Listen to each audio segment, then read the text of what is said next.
tak pula bidang inusan yang iki menyok kabeh cok lintang hana tinggal lek kurang tak pula ubi ibu iki menyok kabeh tingkel ibu itayo hana tinggal yakilah yang titipan Rasul perkalangan payah kamu kongsi dengan binatang itu menunjukkan bahwa harganya rendah, nilainya itu amat hina.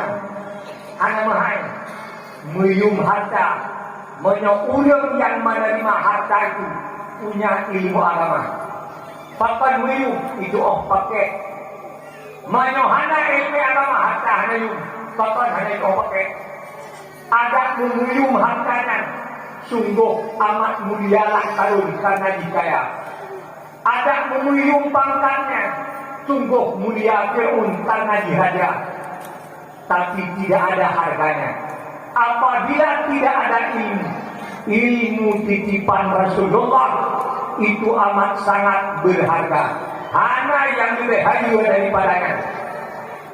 Bila kita tajak minta ilmu tajak kena ubalik, rame-rame kita tajak cok ilmu bakureng kita nayu pakaian hanya. Nak payah lupa mengatang hanya karena hanya jak kami yang buat kamu. Hanya jak lumur yang itu kembali yang buat. Hanya jak manuk yang ikut buat. Tawati yang ikut buat manusia. Andai pun kamu lupa ilmu bakuleh kamu lupa kami manusia. Kami makai itu. Hanya payah kamu lupa membui. Hanya payah kamu lupa nongkameng. Hanya payah kamu lupa nongcapai. Kami manusia kita lupa. Anehnya ilmu itu. Kalau sudah rame-rame tidak lupa. Tajak cok bakure. Ilmu yang nak bakure. Hanya yuwai. Hanya kurung ni. Kali hijau dia cukup jai. Oh hijau tiba macam jai. Kali ikut dia tiba cukup jai. Oh hijau tiba macam jai. Kali hijau dia cukup jai.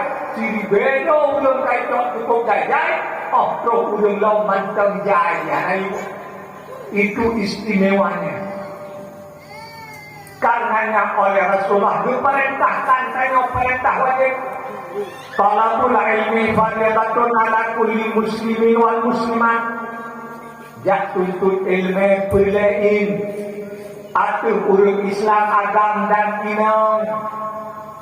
Oleh Rasulullah mengatakan kepada kita umat utlubul ilma walau bisin, tuntutlah ilmu walau ke negeri Cina.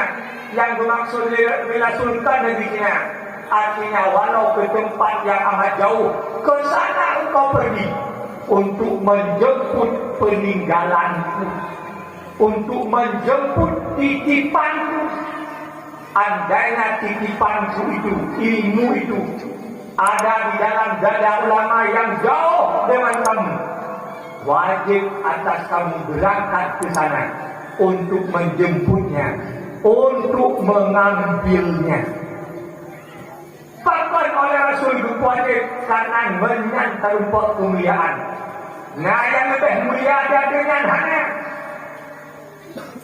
Allah di dalam Al-Quran berfirman, syahidallahu annahu la ilaha illahu wal malaikatu wa ulul ilmi qaiman bil qist. Allah bersaksi bahwa tidak ada Tuhan kecuali Dianya. Malaikat bersaksi dan ulul ilmi, orang yang punya ilmu, para ulama. Apa maknanya? Maknanya orang yang punya ilmu itu adalah kepercayaan Allah, sehingga oleh Allah mengambil mereka sebagai saksi. Allah jadi saksi, malaikat jadi saksi. Setelah malaikat, Allah mengirimkan dengan ulul ilmi, orang yang punya ilmu, ulama. Ulama itu kepercayaan Allah. Andai Allah hanya kepercayaan dipakai, mereka jadi saksi. Syahidallahu annahu la ilaha illahu wal malaikatu wa ulul ilmi qaiman bil qist.